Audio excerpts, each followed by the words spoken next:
నీ పాదసేవ కోసం వేదవాదులు, వేద పండితులు ఎంతోమంది, వ్యాసాది మహర్షులు, ఆయన తండ్రి పరాశరాది మహర్షులు ఎన్నేళ్ళు తపస్సు చేశారు. శమాదులు కడుంజాలను ఆర్జించి శమం, దమం, ఇంద్రియ నిగ్రహం, యమం, నియమం, ఆసనం, ఇలాగ అనేక రకాల నియమాలు ఒళ్ళంతా కొళ్ళబెట్టేసుకుని అన్నాలు మానేసి, నీళ్లు మానేసి, నిద్రాహారాలు మానేసి నిన్ను సేవించారే. ఆశ్చర్య పర్యాకులత్వం బోనన్ గైకొన్న పురాణాలు చదివితే ఆశ్చర్యంగా ఉంటుంది. 100 ఏళ్ళు 1000 ఏళ్ళు ఒంటికాల మీద నిలబడి తపస్సు చేశారట.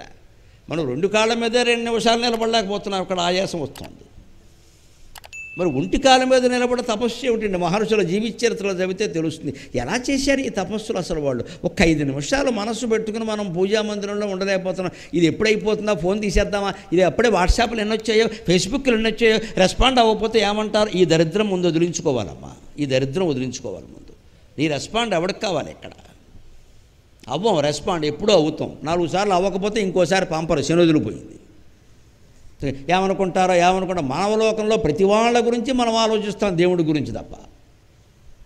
పొద్దున లేచి స్నానం చేసి దేవుడి పూజ హారతి ఏదో అయ్యే వరకు ఫోన్ ఆన్ చేయకూడదు అసలు. అది 8ంటికి అవని 9ంటికి అవని అప్పుడే నేను చేశాను, ఫోన్ తీయద్దని తీయను, ఇంకెప్పుడు చేయకు అని చెప్పు. ఏం ప్రమాదం లేదు. ఆడపడిచైనా పర్వాలేదు, మరదలైనా పర్వాలేదు, మళ్ళీ చేయకుండా ఉంటారు, గొడవలేదు. ఇంకా నేను చేయకు, నువ్వు చేయొద్దని చెప్పాను కదా, చేయకు అంతే. 9 దాటాకి చేయి.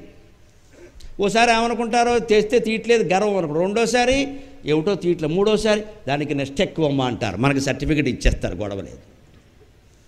ఈ మాత్రం తెగింపు చేయలేమండి. మిశ్రకాలు రాగానే పరిగెట్టుకు వెళ్ళిపోతాం. మిశ్రకాలు ఆన్సర్ చేయకుండా ఉంటే వేదాంతం సగం వంట పట్టినట్టే. మిశ్రకాలు అంటే అర్థమేంటి? వాడు చేసుకున్నాడు, వాడే చేసుకుంటాడు, దేవేంద్రుడైనా సరే. మనం ఎందుకు చేయాలి? ఇలా చూడగానే ఏమో ఎవరో ఏమిటంత తాపత్రయం, వాళ్ళే చేసుకుంటారు. ఏదో మిస్ అయిపోయావు, ఏమిటమ్మా మిస్ అయిపోయేది? ప్రాణం కూడా మిస్ అయిపోతుంది ఒక క్షణంలో. తర్వాత ఎవరు కాపాడుతారు? నేను ఇక్కడ మిశ్రకాలు కాపాడుతుందా? మిశ్రకాలు ఇచ్చాను చూసుకోలేదా? చూసుకునే అలవాటు నాకు లేదు, మళ్ళీ చేసుకో, అయిపోయింది, ఓ బంధం తెగింది, గొడవలేదు. ఇంత తెగింపుగా ఉంటేనే సుఖంగా ఉంటాం. పాకాలు పెంచుకున్న కొద్దీ కోడంబాకం మేనంబాకం అయిపోతుంది. ఇక్కడ ఖచ్చితంగా ఉండాలంత నియమంగా నేను చేయను, నువ్వు చేసుకో, నాకేం అవసరం లేదు.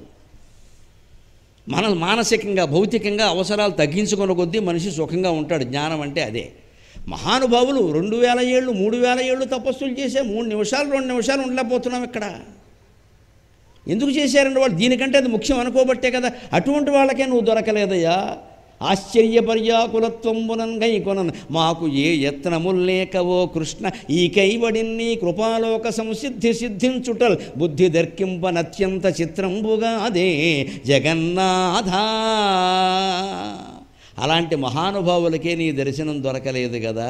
మేము కేవలం నీ నామస్మరణ తప్పితే మాకేం చేయడం తెలియదు కదా. ఇంత తేలిగ్గా నీ దర్శనం మాకు దొరుకుతుందని మేము అనుకోలేదయ్యా. నీ దయ వలన ఇది సాధ్యమైంది. ఈ రీతి జన్నారము నేరుషుల్ మిమ్ము కన్నారగన్నారు. దిగుళ్ళో దేవుడి విగ్రహాన్ని చూస్తున్నప్పుడు మనకు కలగాల్సిన భావన ఇది.